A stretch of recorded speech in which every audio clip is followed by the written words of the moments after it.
Baik sahabat keluarga muslim, kembali lagi di Bincang Sehat. Nah, sahabat keluarga muslim, mungkin Anda pernah ketika makan mungkin lauknya atau udang seperti itu, kemudian Anda pesan juga minumannya adalah jus jeruk.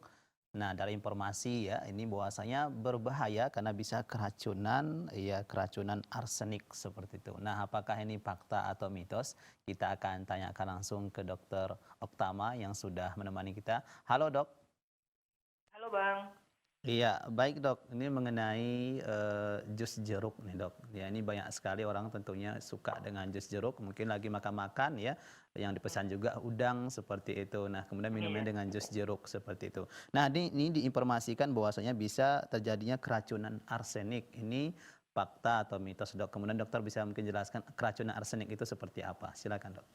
Ya, baiklah. Nah, kalau untuk yang udang dan jus jeruk ya, mungkin Iya. itu terkait lebih cenderung ke mitos. Jadi ada di publikasi ilmiah Mm-mm. clinical chemistry. Iya. Jadi pada udang itu, Mm-mm. arsenik, maaf, arsenik pada udang itu merupakan unsurnya nggak terlalu tinggi. Jadi kadar arsenik itu dia merupakan kadar kimia yang unsurnya itu tidak berwarna dan juga tidak berbau. Ada Oke. terdapat dua jenis kadar arsenik Mm-mm. eh, di dalamnya, yaitu ada yang organik, ada juga anorganik. Nah, Iya. yang organik ini biasanya terdiri dari sayur-sayuran, Mm-mm. makan makanan laut, seperti seafood dengan yang lainnya, udang, piting, dan yang lain, ataupun Mm-mm. daging. Nah, yang paling berbahaya itu pada arsenik yang anorganik. Mm. Nah, menurut WHO, itu Iya. kadar jumlah arsenik itu pada udang eh, kurang lebih dia eh, hanya 4%.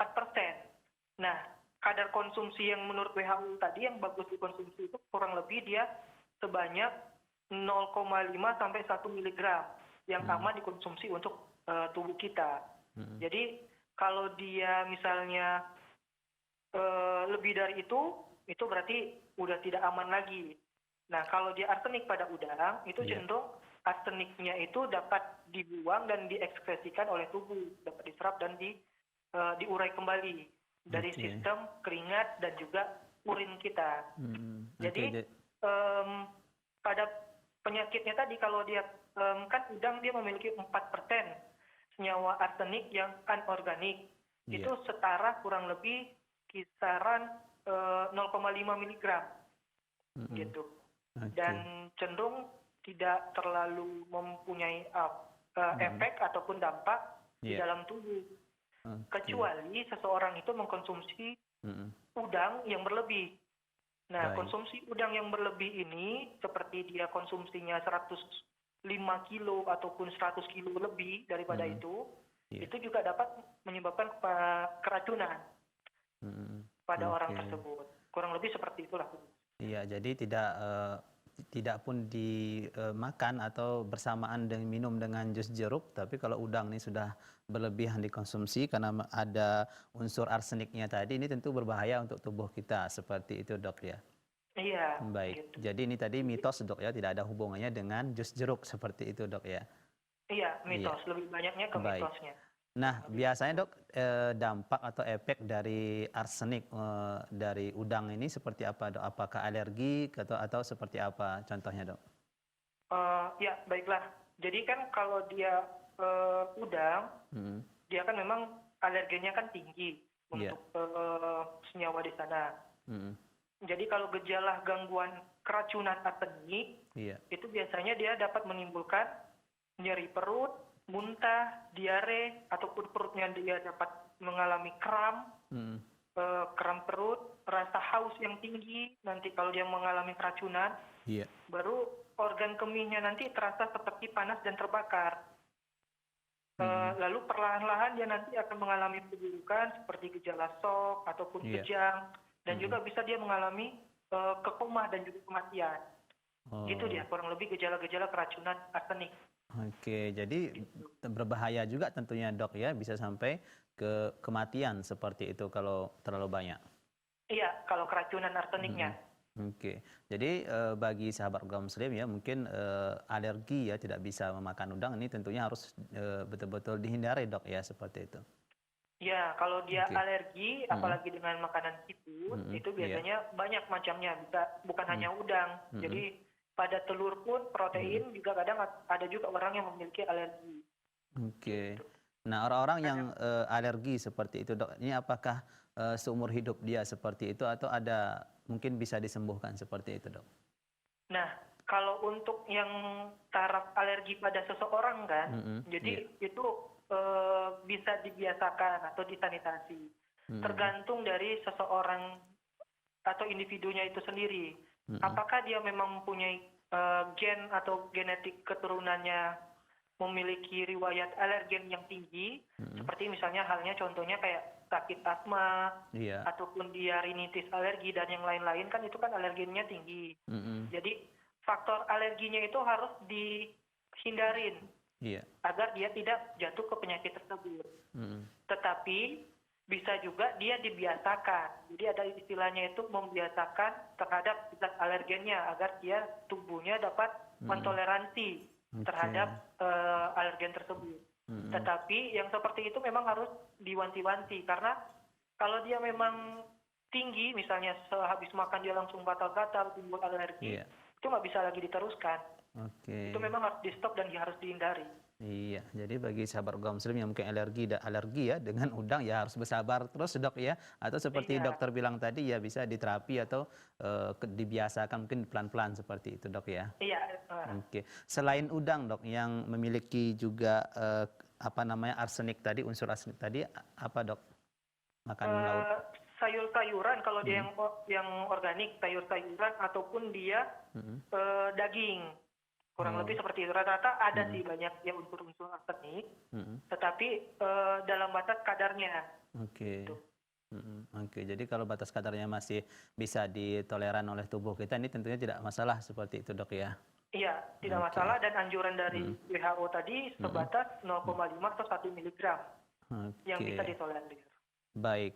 Kemudian dok, jadi untuk sahabat kaum muslim ya, untuk tidak alergi ya dengan udang ya, tidak masalah dok ya, makan udang kemudian dibarengi dengan minum jus jeruk seperti itu dok ya.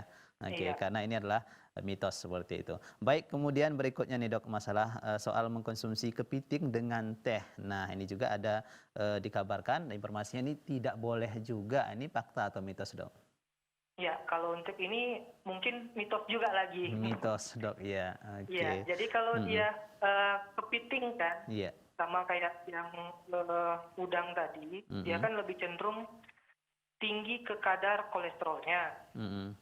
Nah, untuk batasan mengkonsumsi kolesterol itu kalau menurut AHA, Iya. Amerika Heart Association atau Mm-mm. Asosiasi Amerika eh, Jantung, Mm-mm. itu kadarnya itu kurang dari atau sama dengan 300 mg per hari. Mm-mm. Nah, Oke. kadar kolesterol yang paling tinggi itu biasanya terdapat banyak sekali di udang. Udang itu 85% kadar kolesterolnya terbanyak pada olahan seafood lainnya, seperti kepiting ataupun ikan. Itu kolesterol yang jahat atau yang baik, Dok? Total kurang lebih. Tapi kalau untuk yang udang dia lebih banyak di HDL-nya. Mm-mm. Gitu. Oke. Nah, bisa kita ibaratkan kalau Iya. dari kolesterolnya ini, Mm-mm. dari 100 gram udang mentah itu kurang lebih terdapat 166 mg kolesterol Mm-mm. terkandung di dalamnya. Oke, itu Sedangkan sudah dia melewati untuk batas kepiting, kolesterol ya, harian seperti itu, Dok? iya bisa dibatasi. Oke, Nah, satu hari sedangkan itu batasannya berapa, Dok, kolesterol yang dianjurkan kita boleh konsumsi? perharinya tadi kalau dari AHA, dia Mm-mm. itu kurang dari atau sama dengan 300 mg per Oke. hari. Per hari itu berapa gram tuh, Dok, kalau udang misalnya? Eh, kurang lebih, bentar ya kita hitung bentar ya. Iya, baik, Dok. Oke, nah, 80-an kali ya. berapa, Dok? Coba bentar. Iya, baik sahabat Organ Muslim ya, sembari menunggu ya Dokter Oktama menghitung, nah seharian itu kira-kira berapa gram ya boleh kita mengkonsumsi udang agar kita ini bisa menjaga kolesterol dalam tubuh kita. Apalagi bagi sahabat Organ Muslim yang mungkin sudah ada riwayat-riwayat penyakit yang lain, sedikit saja mengkonsumsi Oh, makanan-makanan yang banyak mengandung kolesterol akan berbahaya seperti itu. Nah, ya, baik Dok, memang berapa Dok? Berapa eh, gram misalnya satu hari itu? kalau untuk makanan laut seperti Iya. kerang, kepiting atau Mm-mm. udang, Iya. itu kurang lebih sekitar 8 ons atau dia 220 gram dalam Oh. seminggu Dalam seminggu gitu. Dok ya, bukan Iya, sehari kalau Dok ya? dia iya dalam seminggu Dalam seminggu 8 on seperti itu Dok ya? 8 ons. Jadi 8 kalau on. untuk asupan dia per Hmm, harinya itu iya. 85 gram kurang Wah, lebih. oke. Ini kita sebagian 8 on itu sekali santap Dok. Iya, itu makanya Oke. sudah banyak sekali kita berlebihnya. Iya, baik-baik. Nah, ini terlebih lagi bagi mereka yang sudah ada riwayat penyakit kolesterol yang ini Dok ya, sudah ada kolesterol jahatnya sudah banyak di tubuhnya seperti itu misalnya. Ya mungkin bisa dihindarin. Oke. Kalau untuk Mm-mm. dibatasi mungkin dalam seminggu bisa 2 sampai 3 kali saja Oke. dibatasin untuk Mm-mm. konsumsi udangnya. Kalau Oke. kepitingnya mungkin bisa dibatasin 3 sampai Mm-mm. 4 kali dalam Mm-mm. seminggu. Oke. Iya, kalau untuk cumi-cumi sendiri gimana Dok? Apakah sama juga Dok? Kolesterolnya tinggi juga? Kurang lebih sama sih. Sama ya. Hmm, Jadi yang namanya siput itu seafood. termasuk semua Dok ya? Iya, paling Mm-mm. banyak memang kadarnya tadi di udang. Oke, mungkin di kadar saja berbeda-beda seperti itu Dok ya? Iya. Oh ya, Eh, satu lagi terus iya. kan, kalau Mm-mm. untuk kepiting itu memang walaupun kadar tingkat kolesterolnya Mm-mm. lebih rendah ketimbang udang, Iya. dia tadi 55 miligram sampai 59 kolesterol, Mm-mm. dia tetapi memiliki kadar natriumnya itu lebih tinggi ketimbang yang lainnya. Jadi harus Mm. diwaspadai juga pada orang penderita hipertensi. Oke. Nah, Nah, kepiting jenis blue crab atau mm-mm. kepiting biru itu Iya. biasanya juga kadar kolesterolnya tinggi juga, 97 miligram dia. Mm-mm. Oke. Nah, selain daripada bahaya ini Dok, ini kan banyak juga pecinta kepiting seperti itu. Nah, mungkin bisa apa namanya mengkonsumsinya dengan cara terbatas dan manfaatnya apa nih Dok? Kalau manfaat kepiting Mm-mm. jelas banyak ya. Mm-mm. Salah satunya tadi proteinnya tinggi, Mm-mm. kadar kolesterolnya nggak terlalu Tinggi. tinggi Iya. ketimbang dengan udang, Mm-mm. dan juga dia eh, kadar-kadar yang lainnya juga bagus. Tapi Oke. memang harus dibatasin tadi karena kenapa kepiting tadi kan natriumnya kan tinggi, Oke, selain oke. kita makan konsumsi dia proteinnya banyak, Mm-mm. em, Iya. juga dia harus dibatasin atau dikurangi. Oke, Oh ya, mungkin satu lagi, iya.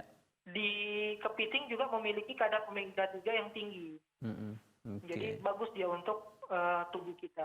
Baik, iya. Mungkin dari cara masaknya juga harus diperhatikan Dok ya, di mana kepiting sudah mengandung natrium yang banyak, kemudian nanti cara masaknya ditambahkan garam banyak-banyak lagi Garam Dok tadi ya. berlebih. Oke. Baik Dok ya, sebelum kita akan lanjutkan kembali nanti mengenai mengkonsumsi sayur bayam dengan kedelai, ini informasinya juga berbahaya, namun apakah ini fakta atau mitos? Ditahan dulu Dok, kita jeda terlebih Oh, dahulu. Baik sahabat Komsem, jangan kemana-mana, kita akan kembali setelah pesan-pesan berikut ini.